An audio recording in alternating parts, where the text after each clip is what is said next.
Hello friends, તો આજે ready થઈને હું જાઉં છું બહાર. બટ પહેલાં મારી ફ્રેન્ડના ઘરે એમને લેવા, કેમ કે આજે અમે લોકો જવાના છીએ શોપિંગ માટે વરાછા, એ પણ કુસુમ સારીઝમાં. કુસુમ સારીઝ વિશે વરાછાવાળાઓને તો ખબર જ હશે, મારે કંઈ કહેવાની જરૂરત જ નથી. અને અહીંયાનું જે કલેક્શન છે એક નંબર, બહુ જ એટલે બહુ જ સરસ છે કલેક્શન. ચણિયા ચોળીનું કલેક્શન પણ એક નંબર, એટલું જોરદાર કલેક્શન હતું ને. તમે લોકો પણ એકવાર જરૂરથી વિઝિટ કરજો.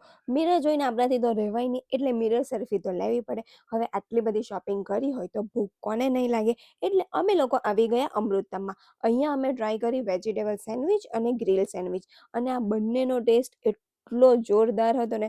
અને આની ગ્રીન ચટણી એક નંબર, વાત જ નહીં પૂછવાની. ગ્રીન ચટણી બહુ જ એટલે બહુ જ ટેસ્ટી હતી. પછી મેં ઓર્ડર કર્યું બ્લેક કરન્ટ થીક શેક, અને સિરિયસલી એવું જ લાગ્યું કે અમૃતમવાળાએ મને અમૃત પીવડાવ્યું હોય. રિટર્નમાં સનસેટનો ટાઈમ હતો ને આકાશ કંઈ વધારે સુંદર નથી લાગતું. અને પછી અમને જે ટ્રાફિક લાગ્યું છે, સિરિયસલી 15 મિનિટના રસ્તામાં અમને 1 કલાક વેઇટ કરવો પડ્યો.